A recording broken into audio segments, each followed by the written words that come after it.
Hello అండి, అందరికీ నమస్కారం. నేను మీ కట్టా కార్తీక్. వైసీపీ అధినేత వైఎస్ జగన్మోహన్ రెడ్డి గారు ఆంధ్రప్రదేశ్ సారా స్కామ్లో ఇంకా అరెస్టు జరగనే లేదు. మరో కేసులో ఇరుక్కోబోతా ఉన్నారు. ఇప్పటికే మద్యం కేసులో అంతిమ రఫ్తుదారు జగన్మోహన్ రెడ్డి నెలకి 50 నుంచి 60 కోట్ల రూపాయల ముడుపులు తాడేపల్లి ప్యాలెస్కి వెళుతుండేవి. ఆయన చెప్పిన చోటికి చెప్పిన వ్యక్తుల దగ్గరికి వెళుతుండేవి.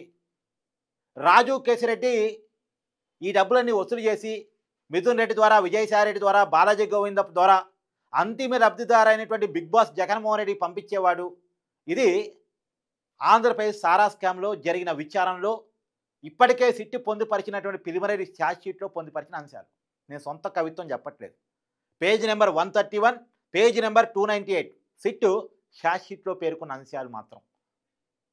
అంటే పేజీ నెంబర్తో సహా చెప్తున్నా. మళ్ళీ కార్తీక్ ఏదో జగన్మోహన్ రెడ్డి గారి మీద బురదేస్తున్నాడు అనుకోవద్దు. ఆంధ్రప్రదేశ్ సారా స్కామ్ను విచారిస్తున్న సిట్టు చెప్పిన అంశాలను నేను మీకు చెప్తున్నా. ఇప్పుడు ఆంధ్రప్రదేశ్లో జరిగిన ఒక పెద్ద గనుల స్కామ్, దాదాపు 2200 కోట్ల రూపాయల గనుల స్కామ్. మద్యం స్కామ్ ఎంత అండి? ఇప్పటివరకు సిట్టు చేర్చింది 3500 కోట్లు. ఇది ముడుపులు, ఇది మొత్తం స్కామ్ కాదు, ఇది ముడుపులు. రాష్ట్ర ప్రభుత్వానికి 18,600 కోట్ల రూపాయల నష్టం చేకూరింది ఆంధ్రప్రదేశ్ సారా స్కామ్ వల్ల. ప్రభుత్వానికి 18,000 కోట్ల రూపాయల ఆదాయం పోయింది. జగన్మోహన్ రెడ్డి గారి టీంకి 3,500 కోట్ల ఆదాయం వచ్చింది. ఇది ఆంధ్రప్రదేశ్ సారా స్కామ్ని రెండే ముక్కల్లో చెప్పాలంటే చెప్పే మాట. ఇప్పుడు గనుల ద్వారా, ఆంధ్రప్రదేశ్ గనుల ద్వారా 2,200 కోట్ల రూపాయలు జగన్మోహన్ రెడ్డి గారి టీంకి వెళ్ళింది. మరి ఆంధ్రప్రదేశ్ ప్రభుత్వానికి ఎంత నష్టం చేకూరింది అనేది ఇంకా రావాల్సింది, లెక్క రావాల్సింది. ఇప్పటికే నెల్లూరు క్వార్జ్, అంటే మామూలుగా గనులు అంటే ఏంటి? మట్టి కావచ్చు, ఇసుక కావచ్చు, కంకర కావచ్చు, గ్రానైట్ కావచ్చు, బాక్సైట్ కావచ్చు, ఇవన్నీ కూడా గనుల కిందకే వస్తాయి. ఇప్పటికే గనుల శాఖ డైరెక్టర్గా పనిచేసిన వెంకరెడ్డిని అరెస్ట్ చేశారు గతంలో. అతని నుంచి కొన్ని వివరాలు తీసుకున్నారు. ఆంధ్రప్రదేశ్లో మొత్తం గనుల ద్వారా 2,200 కోట్ల రూపాయలు జగన్మోహన్ రెడ్డి గారు ఎన్కో వసూలు చేశారు అనేటువంటిది ప్రాథమికంగా ఎంక్వైరీ చేస్తున్న అధికారులకు వచ్చిన ఒక అంచనానే. ఇంకా రేపు రాబోయే కాలంలో ఇంకా తేలితే చెప్పలేము. ఒక నెల్లూరు జిల్లాలో జరిగే క్వార్జీలోనే నెలకి 20 కోట్ల రూపాయలు జగన్మోహన్ రెడ్డి గారికి అందాయంట. నెలకి 20 కోట్ల రూపాయలు. ఇప్పుడు మద్యం స్కామ్లో మనం ఎంత మాట్లాడుకుంటున్నాం? నెలకి 50 నుంచి 60 కోట్లు. ఇప్పుడు కేవలం క్వార్జీలోనే 20 కోట్లు. ఈ క్వార్జీ కుంభకోణంలో ఇప్పటికే మాజీ మంత్రి కాకాని గోవర్ధన్ రెడ్డి అరెస్ట్ అయి ఉన్నారు. నెల్లూరు జిల్లాకు సంబంధించిన పెద్ద మనిషి కాకాని గోవర్ధన్ రెడ్డి గారు అరెస్ట్ అయి ఉన్నారు. ఇప్పుడు అనిల్ కుమార్ యాదవ్ మీద కూడా అభియోగాలు వస్తూ ఉన్నాయి.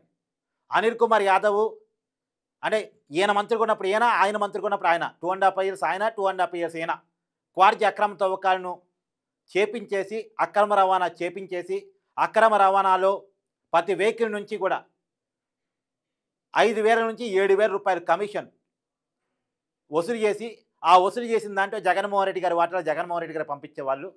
దానికి నెలకి 20 కోట్ల రూపాయలు పంపించారు అనేటువంటిది ఇప్పుడు ప్రాథమికంగా ఒక నిర్ధారణకి అధికారులు వచ్చినట్టు తెలుస్తూ ఉంది. మొత్తం గనులు అంటే నెల్లూరు జిల్లాలో క్వార్జీ ఉంది, గూడూరు ఏరియాలో ఇంకో రకమైన శాండ్ ఉంది, వైజాగ్ ఏరియాలో బాక్సైట్ ఉంది.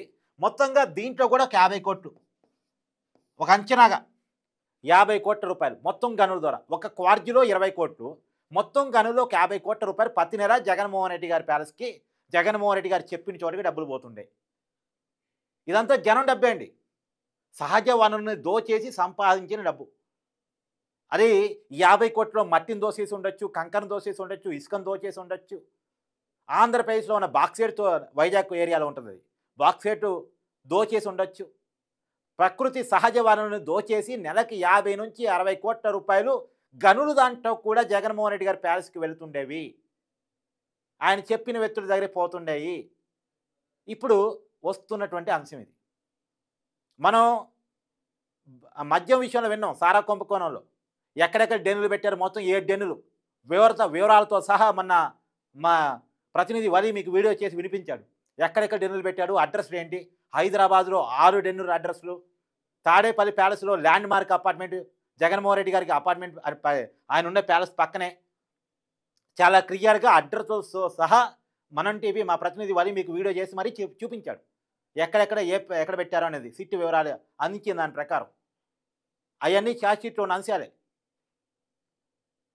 ఇప్పుడు ఇక్కడ కూడా ఏ టెన్నులు వినాల్సి వచ్చిందో ఇప్పుడు మనం అంతా ఇక నెల రోజులు ఎక్కడెక్కడ డన్నులు పెట్టారు, ఎక్కడెక్కడ డబ్బులు పంపించారు, ఎక్కడెక్కడ చేతులు మార్చారు, ఏ అకౌంట్లోకి మార్చారు, దీన్ని ఎక్కడెక్కడ ఏ దేశాల్లోకి ఇన్వెస్ట్మెంట్స్ మార్చారు, మద్యం దాంట్లో దుబాయ్కి కొన్ని డబ్బులు పంపించినట్టు, ఆఫ్రికా కొన్ని డబ్బులు పంపించినట్టు, ఇక్కడ గనులు దాంట్లో ఈ డబ్బులు ఎక్కడికి పంపించారు, ఇవన్నీ రాబోయే కాలంలో మనం వినాలి. వినటానికి సిద్ధంగా ఉండాలి.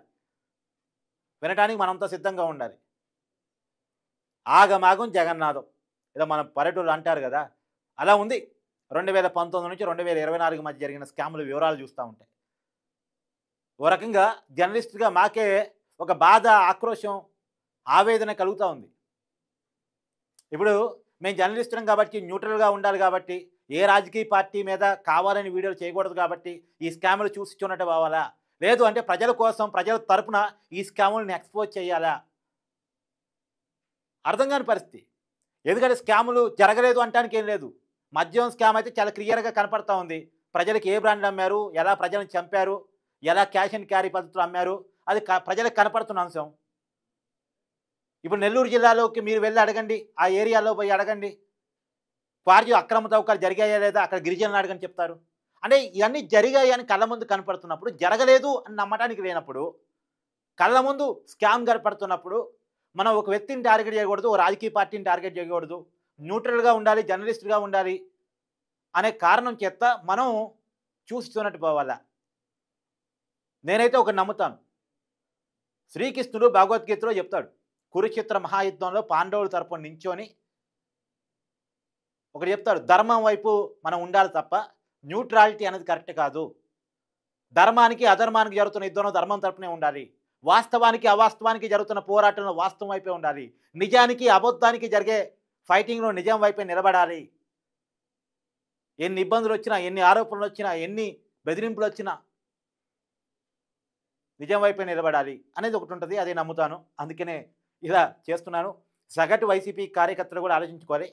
కట్టకార్తికి ఏ రాజకీయ పార్టీకి సంబంధం ఉండదు. కాకపోతే ఏంటంటే మీరు తెలుసుకోండి ఈ స్కాములు నిజమా కాదా అనేటువంటిది. గుడ్డిగా ఇప్పుడు ప్రజలు ఏంటంటే ఎవరు చేయట్లేదు అవినీతి, అంతా కామన్ అయిపోయింది. అవినీతి అన్నదాన్ని ప్రజలు వదిలేశారు. కానీ రేపొద్దున మిమ్మల్ని కూడా అమ్మేసే రోజు వస్తుంది. ఇలాంటి స్కామ్లను వదిలేస్తే మిమ్మల్ని కూడా అమ్మేస్తారు. ఈ మద్యం స్కామ్లో, సారా స్కామ్, మద్యం స్కామ్ అంటున్నాను నేను, సారా స్కామ్లో 30,000 మంది చనిపోయారు. ఎవరిస్తారండి జీవితాల వాళ్ళకి? లివర్లు, కిడ్నీలు పోగొట్టుకున్న వాళ్ళు లక్షల మంది ఉన్నారంట. ఎవరిస్తారండి జీవితాల వాళ్ళకి? మనం వదిలేబట్టే, మనం చూసి చూడట్టు పోబట్టే, మనం మాట్లాడకపోబట్టే, మన మౌనం వల్లే ఇదంతా జరుగుతూ ఉంది. సరే, ఓన్లీ సబ్జెక్ట్లోకి వచ్చేద్దాం. ఇప్పుడు ఆ క్వాజీ తవ్వకాల ద్వారా 20 కోట్లు, మొత్తం గనుల ద్వారా 50 కోట్లు డబ్బులు చేతులు మారాయి. ప్రతి నెల కూడా తాడేపల్లి ప్యాలెస్కి వెళ్ళాయని. ప్రతి నెల 50 కోట్లు అంటే ఇప్పుడు మొత్తానికి ఒక అంచనాగా వచ్చింది 2,200 కోట్ల రూపాయలు చేతులు మారాయి అనేటువంటిది. ఈ 2,200 కోట్లు జగన్మోహన్ రెడ్డి గారికే పోయి ఉంటే మళ్ళీ కింది స్థాయిలో తిన్న అనిల్ కుమార్ యాదవ్ గారు ఎన్ని తిని ఉంటారు, కాకాని గోవర్ధన్ రెడ్డి గారు ఎన్ని తిని ఉంటారు, మిగతా వాళ్ళకి చేతులు మారటానికి ఎన్నెన్ని చేతులు మారుంటాయి, ఇవన్నీ కూడా రేపు పొద్దున విచారణలో మనం వినాలి. మరి ఎంక్వైరీ చేస్తున్న సిట్ చెప్పాలి. కానీ ఏది ఏమైనా చాలా క్లియర్గా నాకు అర్థమవుతుంది ఏంటంటే, రేపు జగన్మోహన్ రెడ్డి గారు అరెస్ట్ అంటూ జరిగిన తర్వాత ఒక కేసులో బెయిల్ వచ్చినా మరో కేసులో జైల్లోనే ఉంటారు. అంత ఈజీగా జగన్మోహన్ రెడ్డి గారు బయటికి రారు. దానికోసమే వరుసగా ఒక 2-3 అంశాలను బయటకు తీసుకొచ్చిన తర్వాత అవి ప్రజల ముందు పెట్టి జగన్మోహన్ రెడ్డి గారిని అరెస్ట్ చేద్దామని కూటమి ప్రభుత్వం అనుకుంటుంది అనేది నా ప్రగాఢమైనటువంటి భావన, నాకు అర్థమవుతున్న విషయం. ఇదేమి ప్రభుత్వం అఫీషియల్గా చెప్పట్లేదు, కానీ నాకు అనిపిస్తున్న విషయం. జగన్మోహన్ రెడ్డి గారు అరెస్ట్ జరిగిన తర్వాత ఇప్పుడు మనం చూసాం కదా, ఎవరు అరెస్ట్ జరిగినా సరే వాళ్ళు ఈజీగా బయటకు రావట్లేదు. వాళ్ళ మీద ఉన్న ఇతర కేసులు అన్నీ కూడా ఒక్కసారిగా వస్తున్నాయి. ఇప్పుడు జగన్మోహన్ రెడ్డి గారు అరెస్టు కనుక జరిగితే, అరెస్టు జరిగిన తర్వాత మిగతా కేసులన్నీ కూడా తీసి జగన్మోహన్ రెడ్డి గారు బెయిల్ వచ్చినా సరే మళ్ళీ పీటీ వారెంట్ వేసి మళ్ళీ కొత్త కేసులో జగన్మోహన్ రెడ్డి గారిని లోపలేస్తారు. ఇప్పుడు చంద్రబాబు నాయుడు గారు అరెస్ట్ అప్పుడు కూడా జరిగింది అదే. 60 రోజుల కాలంలో 6 కేసులు పెట్టారు. అవి అంతకుముందు నుంచి ఉన్న కేసులు కాదు. చంద్రబాబు నాయుడు గారిని అరెస్టు చేసిన తర్వాత ఉన్న పలానా కేసులు తీసుకొచ్చి పెట్టారు. 6 కేసులు పెట్టారు అప్పట్లో.